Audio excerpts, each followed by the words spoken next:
If you're one of those teachers, or if you're one of those people who always have trouble managing your inbox, specifically teachers who teach with Google Classroom, and you just get a flood of emails from your Google Classroom whenever people submit things late, or whenever things are not sent on time, or whenever schedules happen, or students send any messages, this video will help you manage your inbox and still be able to get to the things that you want to get to as a teacher. So let's jump into inbox management as a teacher using Google Classroom. But of course, it'll benefit anybody who needs inbox management. So let's go.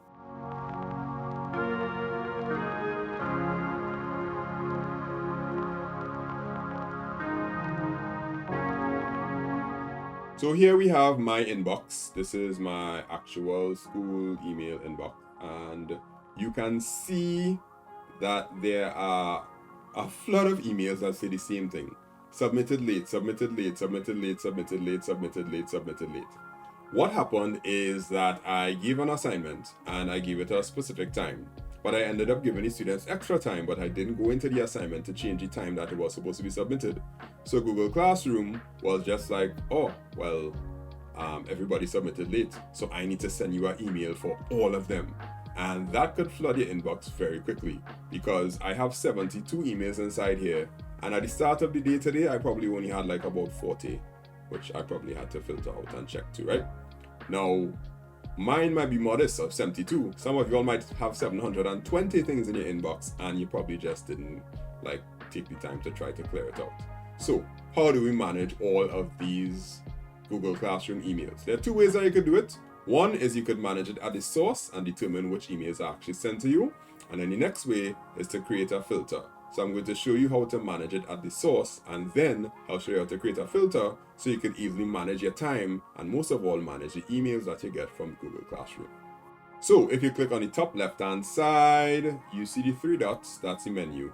Scroll down to the bottom, you will see settings.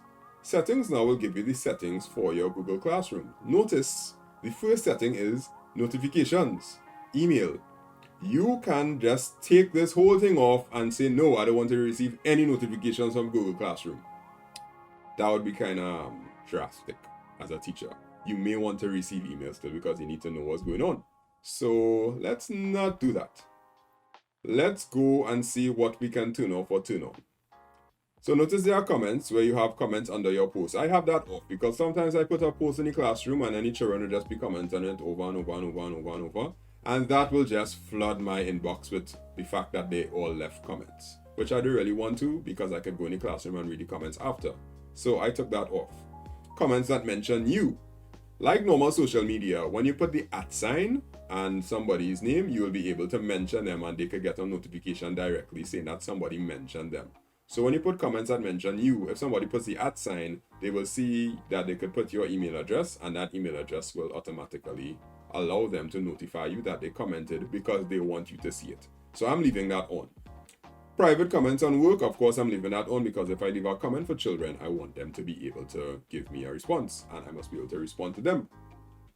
The next one is classes you're enrolled in. Now, as a teacher, you may not be enrolled in a class, or you may be enrolled in a class that a student may have, not a student, but your administrator may have set up a class, and as the teachers, you go in as the students to get notifications or information or whatnot.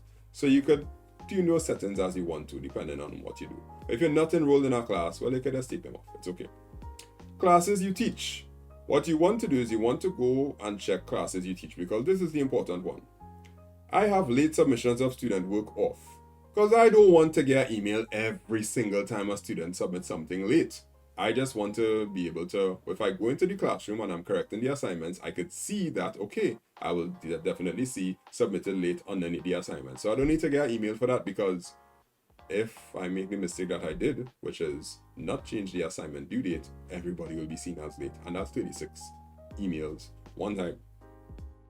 And let's say that happens with 3 classes, that's 100 and something emails. Pretty fast, and I don't want that, right? Resubmissions of student work, I'm going to leave that on because that means a student unsubmitted and then resubmitted. That could be for a draft, so I want to know if a student did that.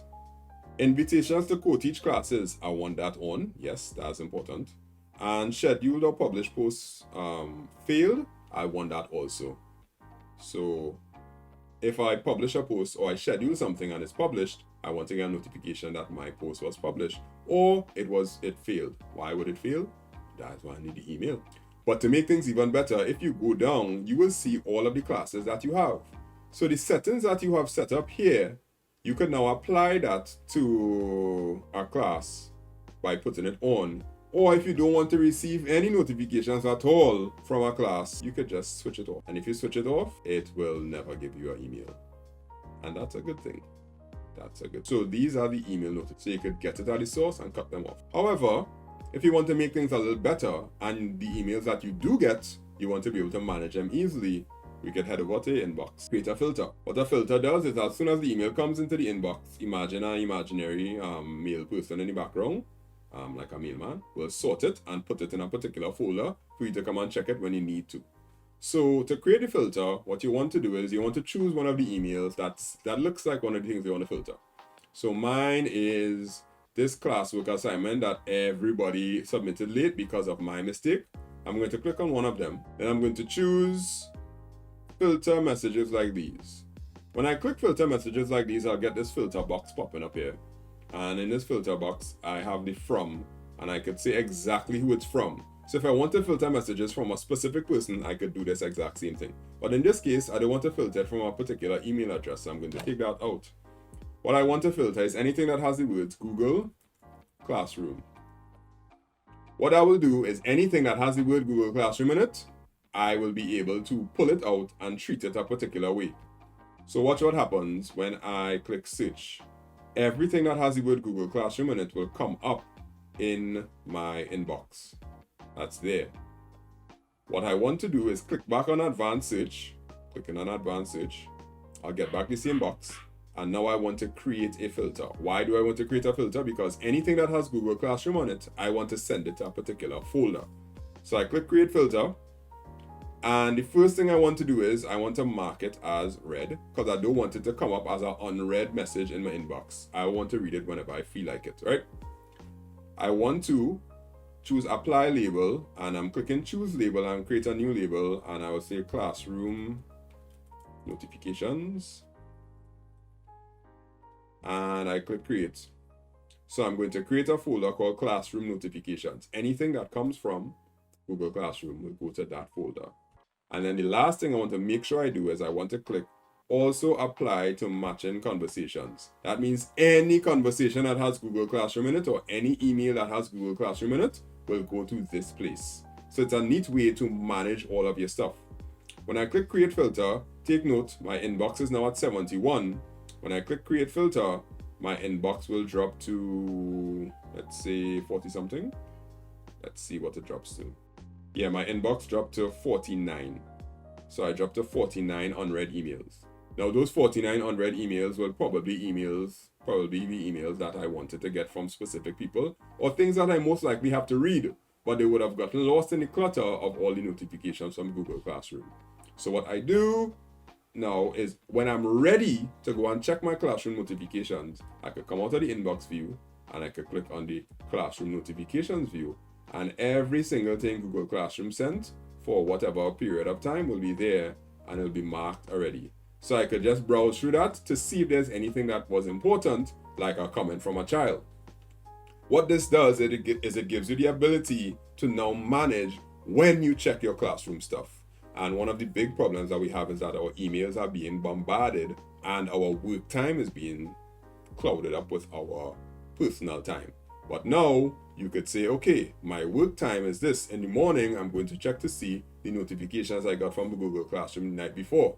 And this neat little filter will put everything in the right spot for you. So you can try this out and see how it works. If you have any problems or any issues, you can leave it in the comments. And remember, share this with anybody who needs help. It could be a teacher, it could be an office worker, it could be anybody that needs to do simple email filtering. And don't forget to come back for the next video because we make it simple.